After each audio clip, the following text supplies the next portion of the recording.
Olá!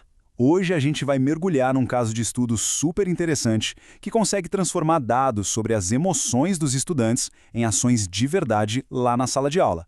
É uma ponte fascinante entre o que a galera sente e o que, de fato, se aprende. E para começar, fica essa pergunta no ar. O que de verdade prepara alguém para o mundo complexo que a gente vive hoje? Será que é só tirar nota boa em matemática e português? Ou será que tem algo mais profundo que as escolas podem e talvez devam ensinar?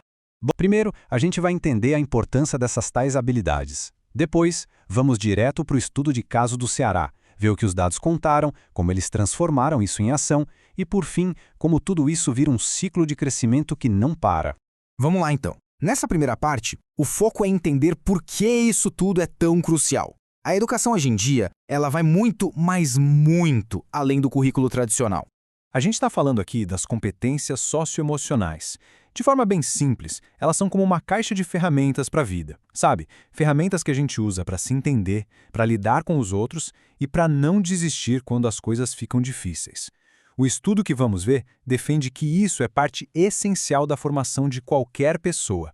E é isso que nos leva ao coração da nossa análise. Uma iniciativa pioneira lá no estado do Ceará que decidiu medir essas habilidades numa escala, olha, gigantesca. E quando eu falo gigantesca, não é exagero. Em 2024, cerca de 116 mil estudantes do ensino médio participaram dessa avaliação. É um dos maiores diagnósticos desse tipo já feitos, o que nos dá uma foto incrivelmente rica do cenário emocional dessa juventude. Tá, mas como eles fizeram isso? O processo foi bem direto, na verdade. Os próprios estudantes fizeram uma autoavaliação. Eles usaram umas guias de pontuação, as rúbricas, e se deram notas numa escala. E foi isso que permitiu identificar com precisão quais competências precisavam de uma forcinha. Agora sim, vamos para a parte que todo mundo quer saber. O que essa montanha de dados realmente mostrou sobre os desafios que esses jovens estão enfrentando? Olha que interessante, para os alunos mais novos do ensino médio surgiu um padrão bem claro. A maior dificuldade deles não era em alguma matéria específica, mas sim a capacidade de falar o que pensam com confiança e de tomar a frente das coisas. E o legal é que os dados confirmam isso de um jeito visual. Se a gente olhar aqui para as barras, dá para ver que assertividade e iniciativa social têm os menores níveis de domínio, ali na casa dos 50%. Isso quer dizer que metade dos estudantes sentia dificuldade nessas áreas. É um diagnóstico muito preciso de uma necessidade coletiva. Agora, para os veteranos, a história já era outra. Com a pressão do vestibular, as decisões sobre o futuro, o desafio mudou. Deixou de ser sobre como interagir com os outros e passou a ser sobre como perseverar nos próprios objetivos. E esse gráfico aqui ilustra isso perfeitamente.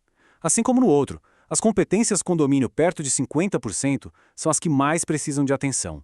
E faz todo sentido, né? É um momento da vida em que manter a concentração e a motivação é absolutamente chave. E os dados refletem essa batalha. Ok, então temos um diagnóstico claro. Mas um diagnóstico sozinho só serve para a gente saber o problema. A questão de ouro é, o que eles fizeram com essa informação toda? A resposta tem uma sigla, OPAS, ou Orientações para Planos de Aula. Pense nelas como se fossem receitas de bolo, só que pedagógicas. São atividades para a sala de aula criadas sob medida para fortalecer exatamente aquelas competências que os dados apontaram como fracas. É quase uma medicina de precisão para a educação. E aqui a gente vê a genialidade da coisa. Para baixa iniciativa social, eles criaram debates em grupo. Para baixa assertividade, uma discussão sobre identidade. Para os problemas de foco dos formandos, uma atividade de autoconhecimento. E para a falta de determinação, a pesquisa sobre histórias de vida inspiradoras. Cada problema recebeu uma solução prática, direta na veia. Agora, vamos ampliar o nosso olhar. A beleza dessa abordagem não é uma ação isolada, mas sim a criação de um sistema de melhoria que não para de girar. O que foi criado no Ceará, na prática, foi um ciclo virtuoso. Primeiro, se avalia para entender onde estamos. Depois, se dá um retorno, um feedback para todo mundo. Aí vem a intervenção com as OPAs e o resultado é o crescimento, que vai ser medido na próxima avaliação e assim por diante. É um verdadeiro motor de desenvolvimento pessoal em grande escala.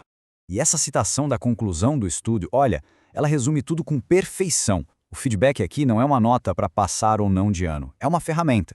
Uma ferramenta que dá poder ao estudante para ele se conhecer melhor e assumir as rédeas do próprio crescimento.